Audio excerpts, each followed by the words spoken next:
Hello, everybody. Welcome back to Science Facts and Fallacies, episode 218. My name is Cameron English. I am your host, as always, joined again by Dr. Liza Dunn, while Kevin is off being a dad. How are you, Liza? Good to see you again. I'm great. It's been a busy week. I can't believe we're already back to Friday. Yes. TGIF, it's a cliche, but it's totally true. And by the way, happy Mother's Day to all you mothers out there. That holiday just passed us by. I hope you had a great one with your kids and your families. And let's talk about some science to get back to the point of us being here. Okay. Sounds good. So we've got three stories, as always. The first one is, here's the wacky formula used by Environmental Working Group to stoke unwarranted fears about safe chemicals. Next up, precision medicine and pharmacogenetics. Here's why certain drugs work better for some people than others. And finally, social media amplifies misinformation. No, modern pesticides are not the driver of insect declines, and no, they are not poisoning us. All right, so these are right up our alley, I should say, especially because we've got a toxicologist hanging out for the next few weeks, so we've got a lot of cool stuff to get in here. But let me introduce this first story, and let me just say, full disclosure, this story is by Dr. Chuck Dinnerstein at the American Council on Science and Health. I host another podcast with him called Science Dispatch, which you can get everywhere podcasts are available. So I am biased here. I'm a big fan of his work, and I work with him. So keep that in mind. But in any case, I like Chuck's approach to writing because he's a retired surgeon. So he goes into these stories and he lays out all the details and he explains how they're related to each other, why one might be more important than the other. And then you get to the end and he drops the conclusion. You go, oh, that makes perfect sense, right? So this is a very helpful approach to these stories. So here he's talking about a study that was conducted by our friends at the Environmental Working Group, authors of the Dirty Dozen list that comes out every spring. And here they're talking about exposure to a chemical called PFAS, and this is one of the so-called forever chemicals you've heard about for ages now. But they're looking at exposure to this chemical through consumption of freshwater fish. And the reason they're doing this study is because for decades there's been concern that consuming foods that contain this chemical, or just environmental exposure in general, could cause high cholesterol, it could cause liver cancer, it could cause a poor vaccine response in young children.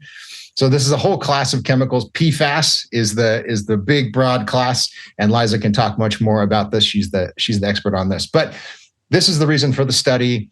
And as we're going to explain, I think there's some real limitations here, and I think their reason for the study isn't justified. But what they did here is they looked at the quantity of this chemical in a given species of freshwater fish, and then they multiplied that number by the number of fish Americans in various studies reported consuming. And based on that, they said your blood level of PFAS is this number.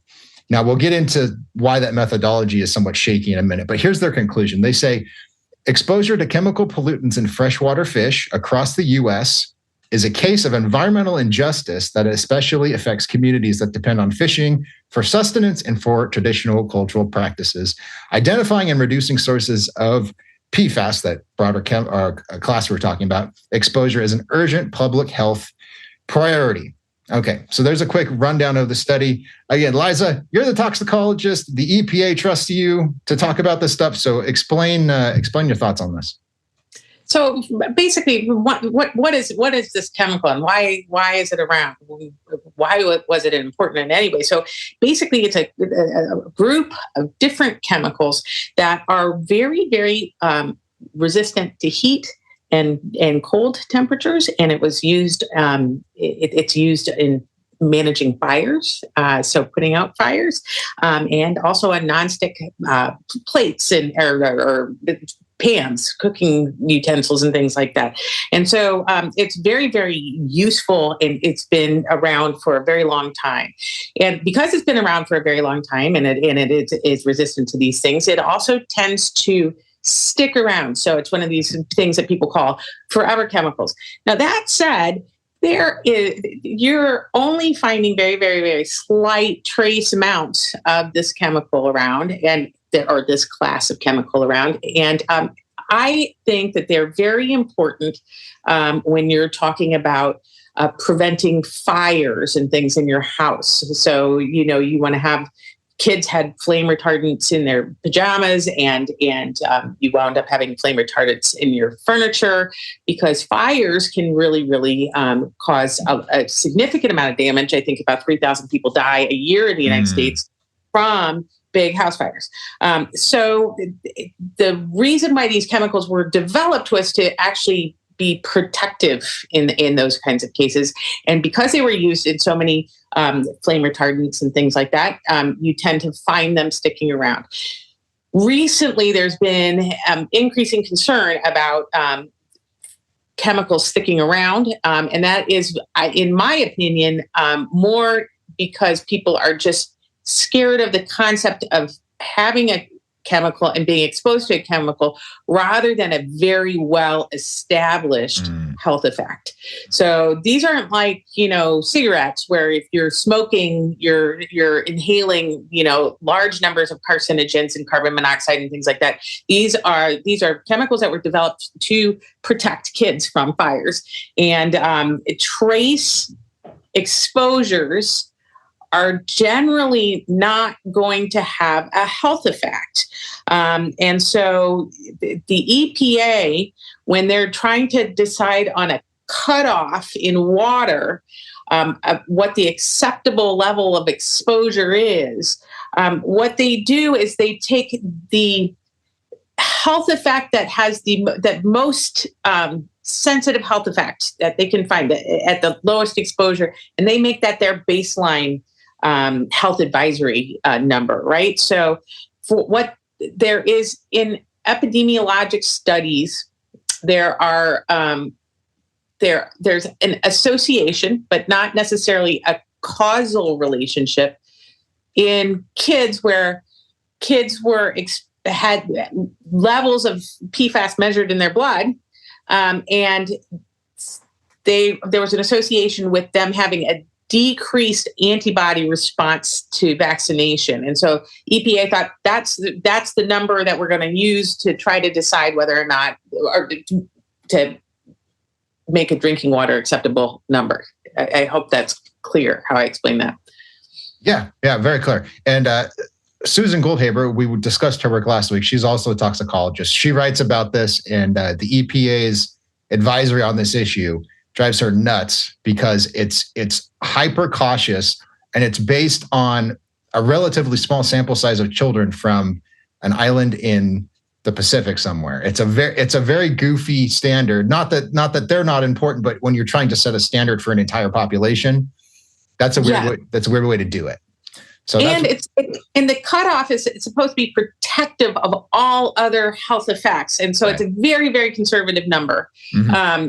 And yes, it's funny because they had a higher cutoff in 2016, but because of this study, they've changed that number recently. Yeah. And we're talking about parts per trillion. It's tiny trace amounts, so less than a drop in an Olympic-sized swimming pool.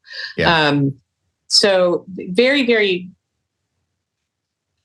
no real established health effects, no real established mechanism by which these substances cause a health effect.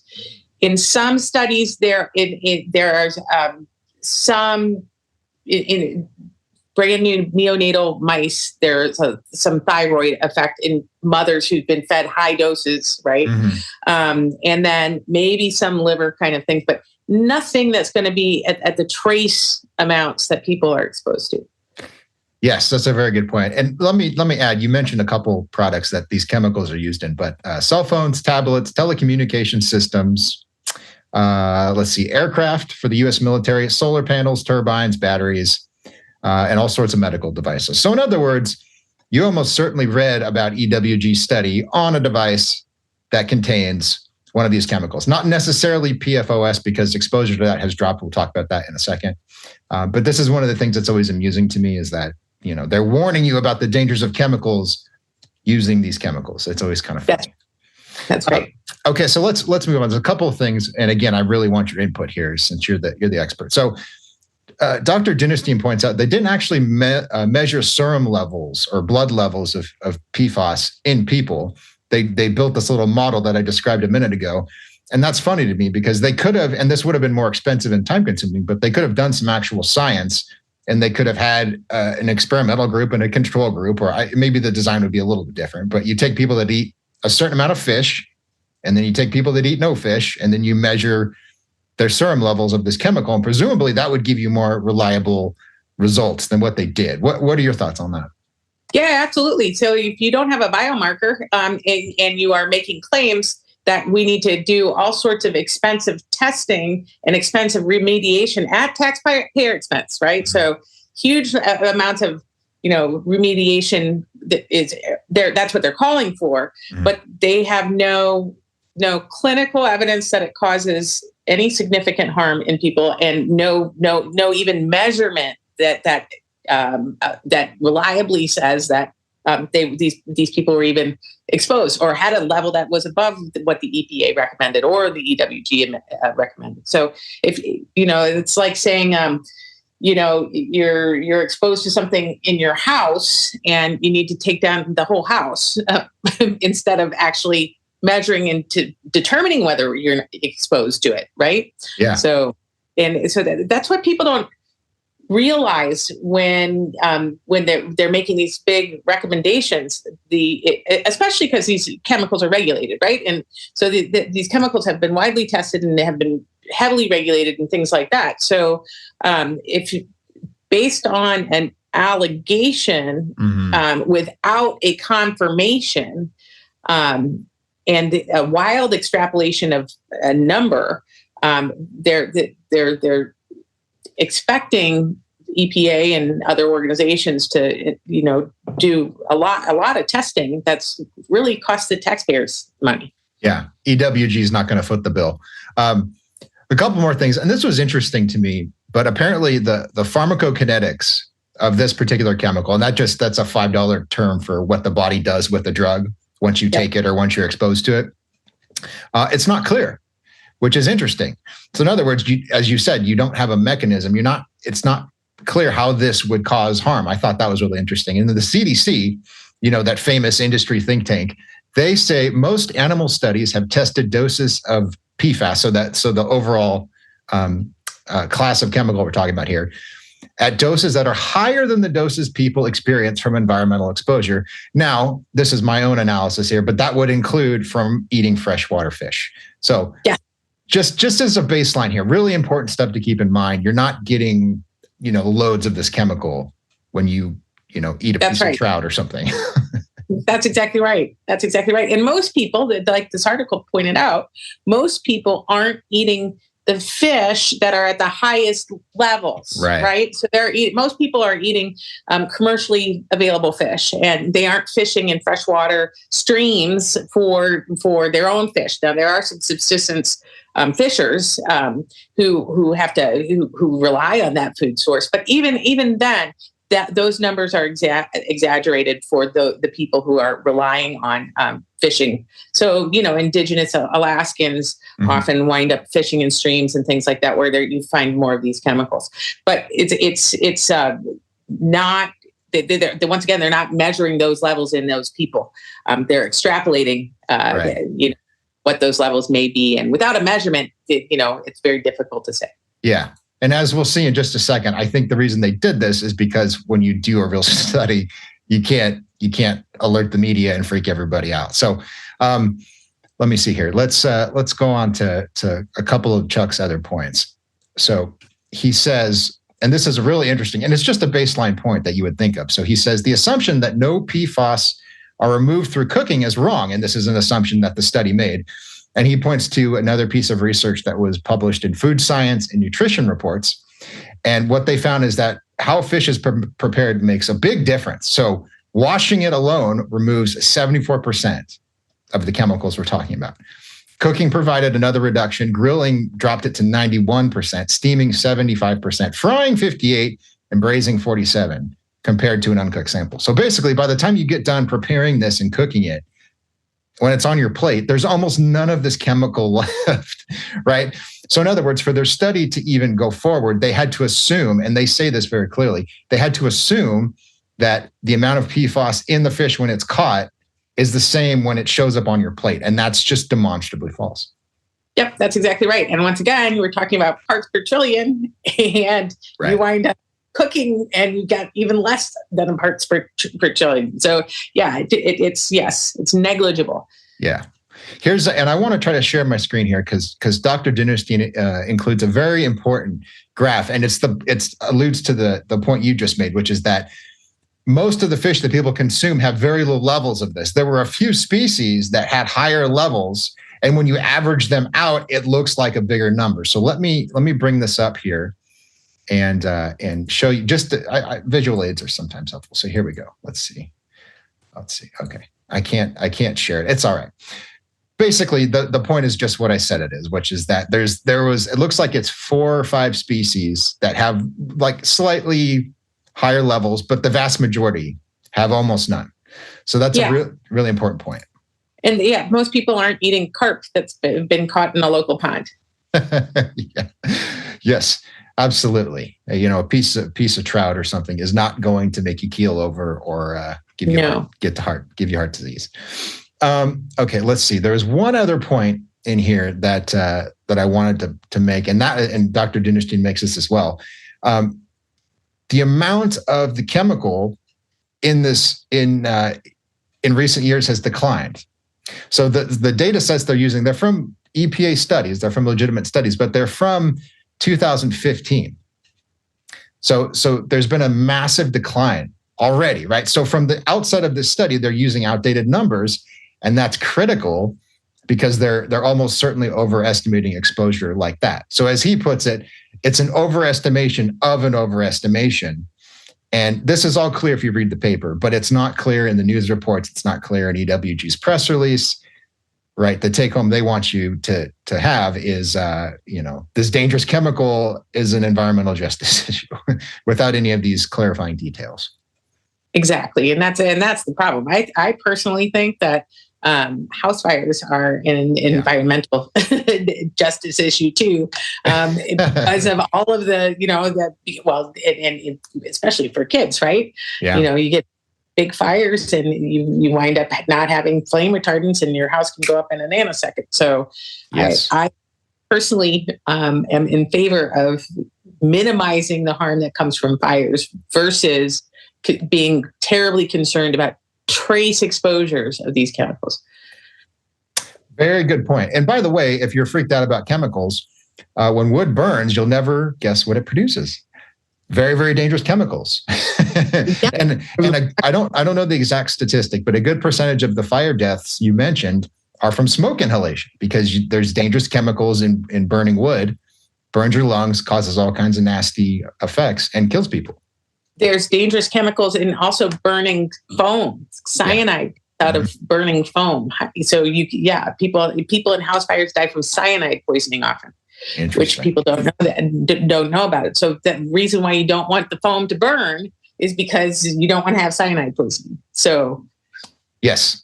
Yeah. So in other words, you need to do just a pretty simple risk assessment, right? Be afraid of chemicals. Sometimes you should be, but just look at all the chemicals.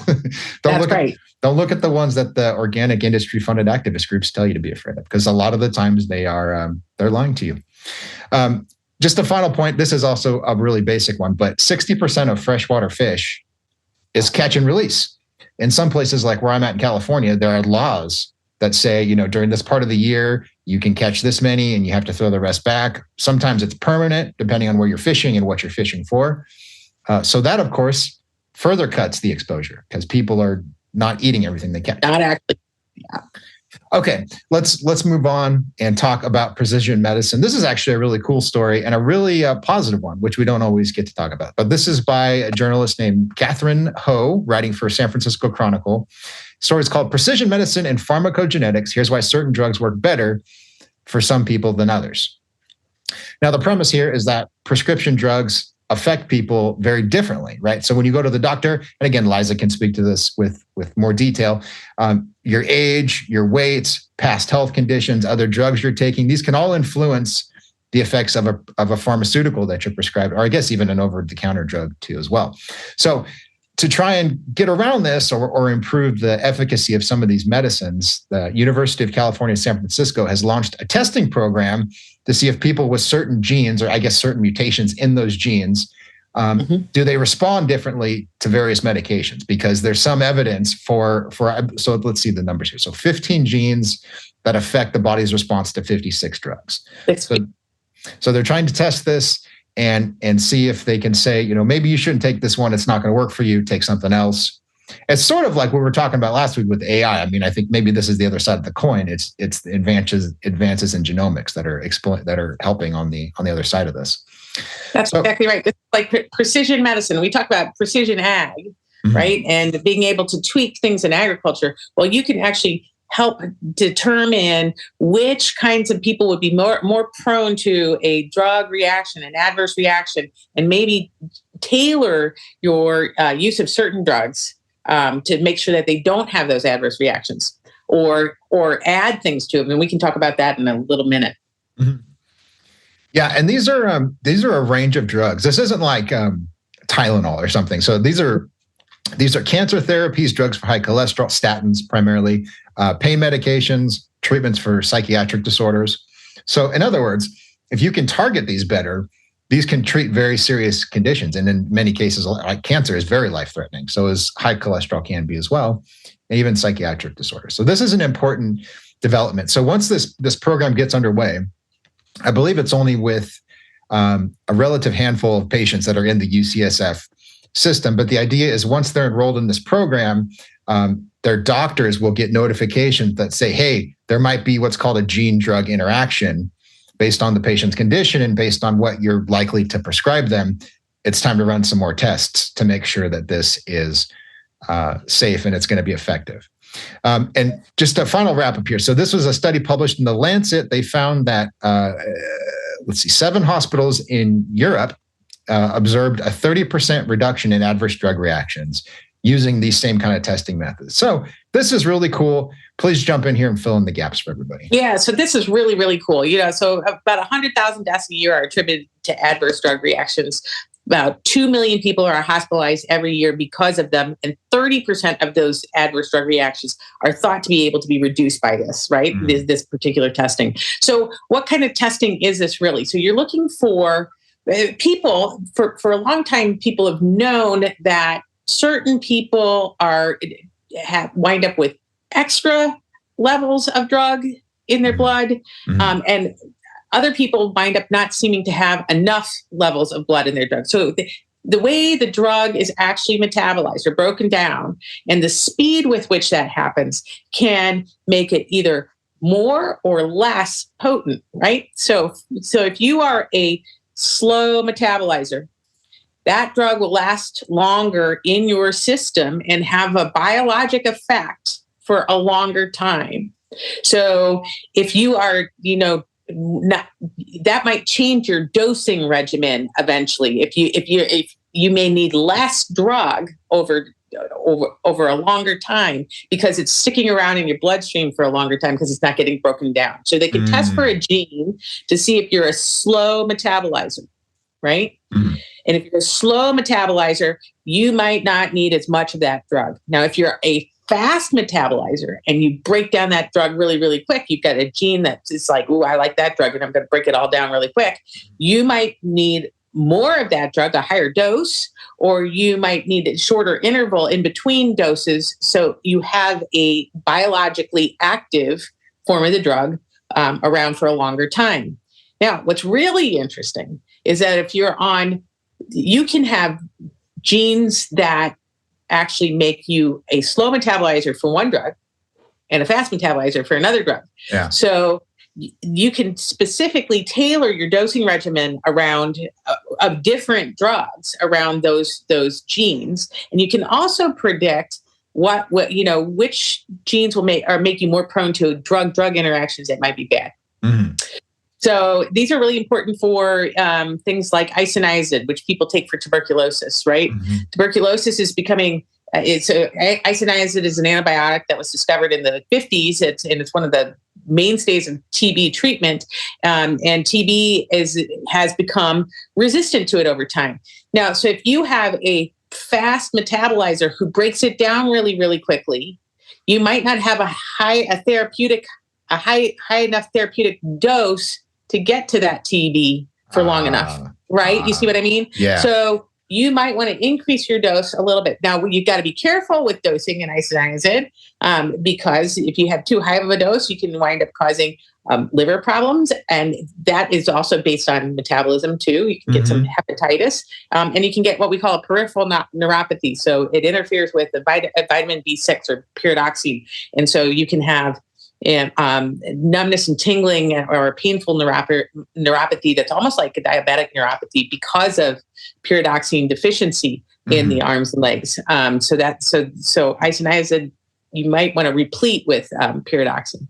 So it's a very interesting and very cool way of predicting how having a more precise understanding of how a particular patient's going to respond to a particular dose of drugs. And to my surprise, this is actually more, it's further along than I thought it was. So when you think about some of the gimmicky stuff, so like there's people that will sell you DNA-based diets, and they will, you spit in a tube and they say, well, you have, 2745 ABX, and that gene is associated with obesity. And so based on that, you need to eat less sugar. It's like, gee, thanks.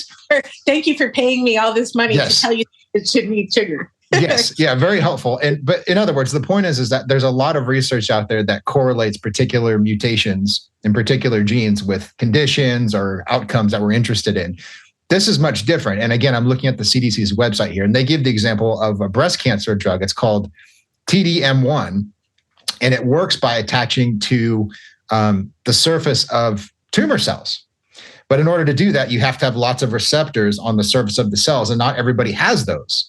So if they can test you for the mutation that causes or dictates, the number of receptors you have, then they can say, oh, we're not going to give you this one because it's not going to do what it's supposed to do, but it could still make you sick or have some side effect, And not to mention the fact that all of those kinds of therapeutics are extraordinarily expensive.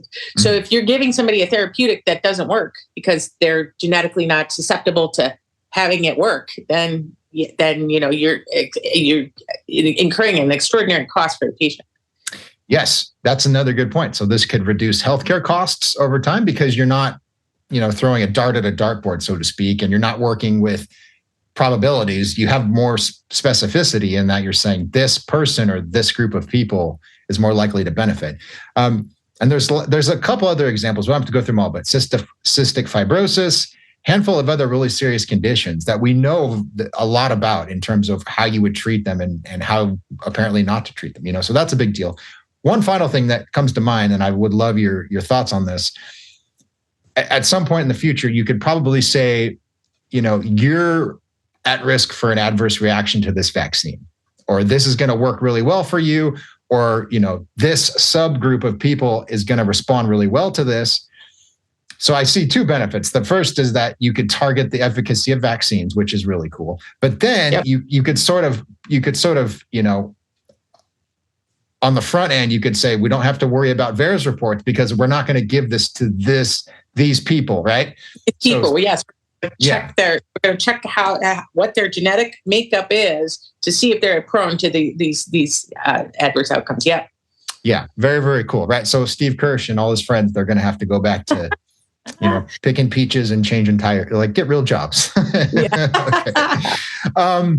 But it's just great. I mean, it obviously, like so many technologies to talk about, this probably has ways to go. There's more genes to discover. There's more details. You probably need better studies and so forth. But it's nonetheless, it's very good. It's pretty cool science. Yes. It's just fun to read about. This is the stuff that really got me interested in these different topics. All way back in the day, I was like, wow. Yeah. Like, how did you figure that out? It's amazing. Right. There's smart people in the world, really smart people. Yes, very smart people, far smarter than I am. Okay, let's move on to our final story. This is gentleman named Marcel Bruins, writing for European Seed originally, and GLP republished this. It's called Social Media Amplifies Misinformation. Modern pesticides are not the driver of insect declines, and they are not poisoning us. This is a great one. I think he goes over three things. So he talks about the fact that pesticides really aren't wiping out insects. He talks about the fact that natural pesticides aren't better than synthetic pesticides. I hate that word. And then the idea that any pesticides are poisoning our food. So let's just bat these back and forth. I'm really curious your thoughts on this first one. Pesticides kill insects, and he says no. There's lots of things that affect insect populations and so forth. What do you think about this? Well, yeah, it's important to say that pesticides. So pesticide is a umbrella term for a whole different categories of chemicals, right? So insecticides control insects like lice and fleas and ticks and insects that carry diseases to crops and harm food security like locusts and a variety of other things like that. Then herbicides control toxic weeds that can get into your food supply. And I think we talked about datura in the past, where you can have, if people get exposed to datura in their food, they can wind up having what we call an anticholinergic toxidrome, where have this wild psychomotor agitation, vivid hallucinations. They strip off all of their clothes and run around naked for 3 days and have seizures. And I'm not kidding, it's 3 days. Seizures and strokes and heat stroke and all sorts of things. So you don't want those things in your food supply because that's a problem, right? So herbicides control datura, and datura is contaminated. There was a big outbreak in Martinique a couple years ago where people had contaminated flour with datura residues, and 35 people showed up at the hospital like that all at one time, wildly hallucinating and running all over the place. And France had to recall its green beans. I want to say maybe in 2019 too, because it was contaminated with datura. So people are actually testing. Regulatory agencies test for toxic weeds, certain toxic weeds residues in your food supply to make sure that they don't have it, just like they test for pesticides. Yeah. So herbicides control that kind of thing. They also, incidentally, speaking of fires earlier, they control invasive weeds that are involved, like Arundinodonax, which we talked about, which are very important kindling for wildfire in California. So herbicides control that too. And then you've got fungicides that control fungal infections. So for people, fungal infections tend to be a little bit minor. They tend to be skin infections, athlete's foot, that kind of thing, ringworm, unless you're immunosuppressed. And if you're immunosuppressed, then you can get some pretty significant fungal infections. But by and large, people don't have quite as big of a problem with fungal infections as plants do. Plants get bad fungal infections. And it's interesting because insects will carry fungi that are harbored in weeds from the weeds to the crops. And then when they eat the crop, they damage the crop, and then fungi proliferate and make mycotoxins like aflatoxin, which is the next most potent toxin to mankind after botulinum toxin. And if you have, so there are estimates that mycotoxins affect huge numbers of a huge swath of the crops in sub-Saharan Africa, because there's not a real good way to control these fungal infections. And they are associated, so chronic aflatoxin exposure is thought to contribute to a disease called kwashiorkor in children, and that's protein-calorie malnutrition. And when you look at these kids, they look like they have liver failure. And acute aflatoxicosis actually causes liver failure. So you want to have pretty significant, and aflatoxin is also a potent carcinogen. So trace amounts of aflatoxin in your food can actually cause liver cancer, and can in big doses and big exposures, they can cause fulminant hepatitis and kill people.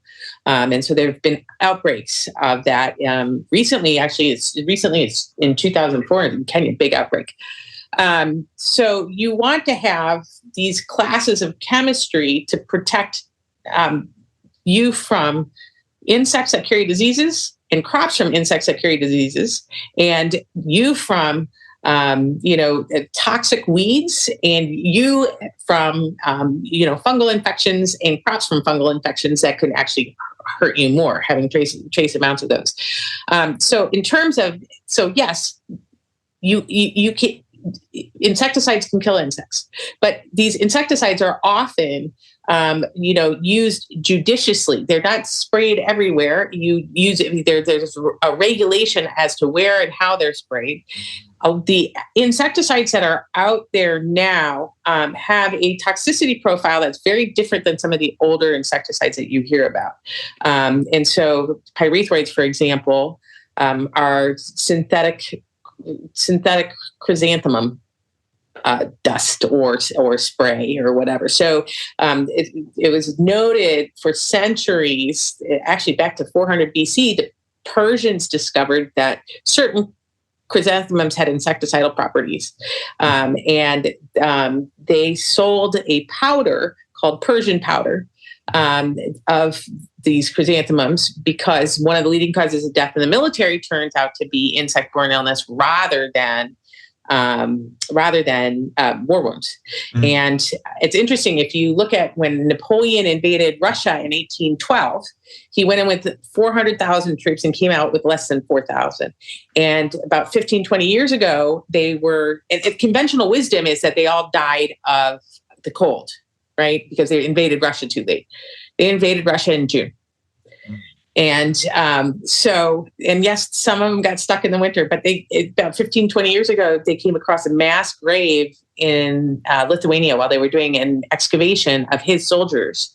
And they realized that his soldiers had died of typhus, which is a louse-borne disease. And so armies would carry chrysanthemum powder to prevent these huge die-offs of soldiers. Wow. For that. So yes, insecticides kill insects, but the way they're applied is regulated. Mm-hmm. The residues are tested. The residues that are allowed on crops that you get to are too low to cause you any harm. Mm-hmm. And farmers aren't just spraying insecticide willy-nilly. They're very targeted. And, you can design crops like GMOs so organic farmers use something called BT. So Rachel Carson, when she was writing her book, Silent Spring, because she was very concerned, and rightly concerned, about the off-target effects of DDT and killing too many insects with DDT, she recommended that organic farmers, or that for all farmers, use a chemical that comes from a bacterium that's totally innocuous people, right? It's called Bacillus thuringiensis, and it makes a protein that's very targeted to specific crop insects. And to this day, organic farmers spray BT on their crops, right? And that decreases the amount of insects that are actually eating that crop, and it spares beneficial insects, right? Well, where companies got smart is they discovered the gene in the bacterium that makes that chemical, and they put it in the crop. And now you don't need insecticides on your crop. So if you use GMO technology, you can actually decrease the need for insecticide. And to this day, organic farmers spray BT on top of their crops.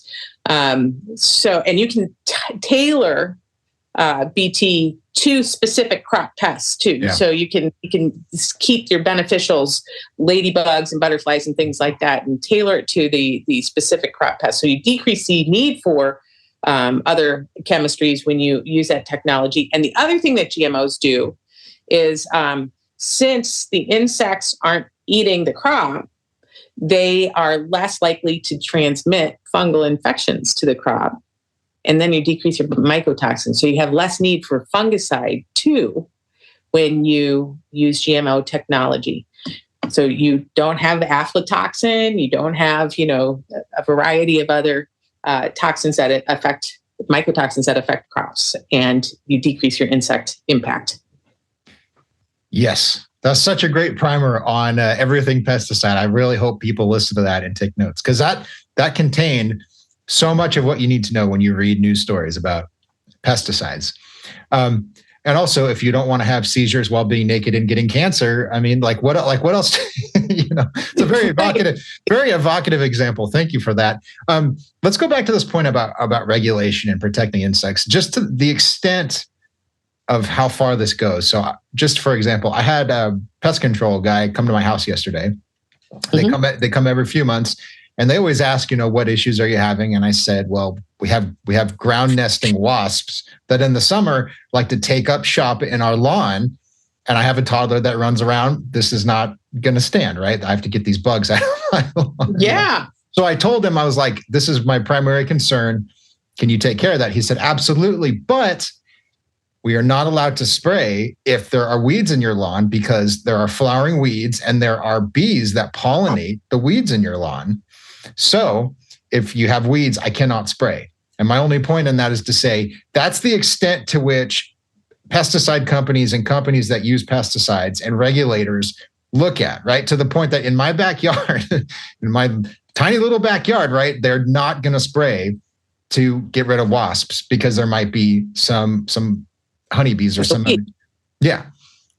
So they're very thoroughly regulated, right? There's some places you're just not allowed to use certain pesticides certain times a year because of temperature inversions and wind and so forth.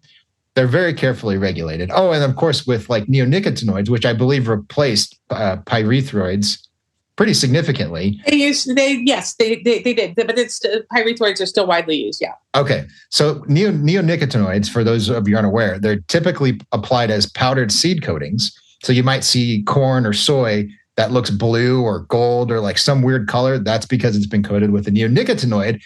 And it's a systemic insecticide. So you plant the seeds, they're covered, and as the plant grows, it's got a little bit of this chemical all throughout it. So when the bugs bite it, they die. But the pollinating insects like bees and so forth, they don't do that. So they're not at risk. And a lot of them are not flowering plants.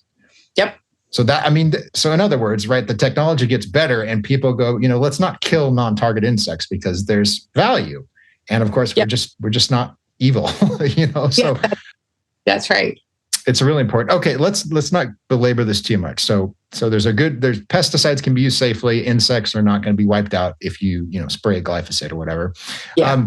And again, we've sort of covered this already, but natural is not healthier, right? There's this big taboo around synthetic chemicals. All that means is you synthesize two chemicals together and you get a third one. And that's, right. Pyrethrins are natural, as you mentioned. Mm-hmm. Pyrethroids are the synthetic version, but they work essentially the same way. And I think they're actually a little bit safer than And they actually are a little bit less allergenic, right? Okay. And they also are stabilized in light. So you actually they're more effective because they don't break down in light so much. Okay. So, yeah. So, in other words, and this is his point, is that, there are a lot of pesticides. And I believe you mentioned, right, a lot of these are natural. Like nicotine is a great example, but there's lots of different pesticides that are produced by plants. Like, where did you think we got the idea for these chemicals, right? Because plants can't run away from you, right? So they make their own chemistries, their own natural chemistries, and we have sort of been able to figure out what those chemistries are and use them as a template, Mother Nature as a template to develop lots of different insecticides and herbicides and things like that. So, yeah. There was one, we'll have to talk about this next week, or maybe but you told me about an herbicide one time that like it was being developed for an entirely different purpose, and then someone spilled it on the grass one time. Like, hey, this kills weeds. I forget which one it was. We'll have to revisit that. Paraquat. That paraquat, that's right. What they were using it for some other industrial. It was a color indicator. It was a color indicator. Yeah. And it burned plants. Yeah. That's hilarious, right? So there you go, right? It's just these kind of accidental science experiments that you learn stuff from. But in any case, natural is not better. And then the final one he talks about is pesticides poisoning our food. Again, you have lots of insight here. I'll just say, as we have, they're very carefully regulated. They dose rats with them. They find out, like, at what point does the rat like twitch its neck? Okay, all right. Set it 10 or 1,000 times lower than that, and then that's the amount that farmers are allowed to spray. They have a maximum residue level that they can spray, and that is an enforceable thing, and it's actually tested. But what the maximum residue level does not mean that there's a safety risk if you exceed it. Doesn't mean that you're going to be poisoned by the crop if you exceed that maximum residue level. That's a regulatory level that determines whether or not you can actually sell your crop, right? And that is the maximum dose that you can have on there. Now, what they do to establish the level that you actually will have exposure to is they will have the MRL for one crop, and then they will look at all of the other places you can get exposed to these pesticides. And so air, water, fruits, vegetables, all that kind of stuff like that. And they will come up with a maximum exposure limits, right? And that they'll include kids in there and sensitive populations in there. And that maximum exposure limit that you can get from all those routes is orders of magnitude smaller than the allowable daily intake, which is the non-toxic dose in animals with a safety factor of 100 or 1,000 built in. So by default, what you are eating is thousands of times lower than the non-toxic dose in animals that's established by all the safety studies. You can't get to the allowable daily intake. You would have to eat hundreds of bowls of oatmeal every day, all day long, till you were 70. You would die from oatmeal poisoning before you ever got to that dose. Yeah. So it's all very well tested and very well regulated. Yeah. Your stomach would explode. You get diabetes from all the strawberries before you die from pesticide toxicity. Let me recommend Dr. Carl Winter's work. He's retired now, but he was at UC Davis for many years. He's written some very interesting papers. They're very readable too. He wrote one where he compared Environmental Working Group's methodology on the Dirty Dozen to the processes that EPA has put in place and that pesticide companies have to comply with. And it's absurd. I mean, they know everything. They know like at what point the chemical has a biological effect. They know at what point it causes a harmful effect. They know at one point at which point it'll kill the animals that it's being tested on. Yep. They compare that then to the amount of pesticide that farmers are using. I mean, they know everything about this, and it's really useful to understand that. And it drives me nuts to talk about this. I love talking about it, but it also makes me mad as a parent, because what groups like EWG will do, they will discard all of the research that's been done and all of the regulatory measures that are in place. They will lobby a member of Congress to write a piece of legislation, and they'll call it, Save Children from Poisons Act 2023 or whatever. Then they will get it into Congress. It doesn't have to pass. It just has to get into the legislative process. And then they write a stupid paper like the one we talked about earlier, and they put out a press release, and they tell the media, this is the level that we think is protective. Our experts say this is protective of children's health. Now, never mind, they have a single toxicologist on staff. Everyone else is a lawyer, okay? Yes, right. Right. So in other words, and I don't mean to ramble here, the EPA has very tight standards in place. You can go look up everything. You can go look up all the test results. It's all free. If you're having trouble sleeping, check it out. There's a handbook of pesticide registration. I'm not kidding. It's like 25 chapters. You'll pass out. I promise. It's better than Ambien or whatever you take. But in any case, the point is that they just propose this standard. It's in a piece of legislation, and they say the government's not doing enough, and that's why we propose this legislation. And meanwhile, it's like a limit that's so low you can't even detect it with the tools that we have. Right. It's absurd. So your food's safe. That's all I got. Your food's sure. Yes, we actually are. We have the most abundant and safe food supply in the history of humanity. Mm-hmm. And partially because we have access to these chemistries, which make our food abundant and healthy. And so these things are very well regulated around the world. People, can't trade them if the levels are too high. Yeah. And they protect you from other chemicals in the food supply that you don't want. So they protect you from the chemicals that make you hallucinate, and they protect you from. And don't try that at home, because that's not like the new. There's a new huge kind of focus on LSD and magic mushrooms being good for you. Don't try this one. Yeah, this one's a bad one. But it protects you from harmful substances in your food. Yeah, it's really good. One final thing, I have all these facts floating around my head. The FDA tests the food that you eat, like they go and they test the actual stuff that you eat. The USDA tests the raw agricultural ingredients. They test imports of those things. The EPA is also involved. Like, it's so carefully studied because nobody wants to be blamed for children dying from dangerous food. Wants that. Nobody wants that. We all have kids that eat this food too. Right? So we have children and we don't want to hurt our children. And so that's exactly right. Mm-hmm. Really good stuff.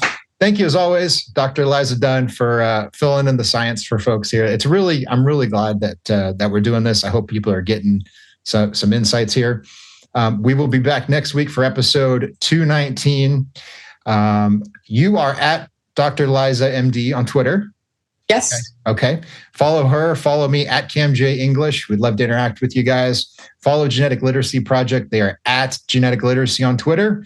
Thank you so much. We'll see you next time. See you next time. Bye-bye.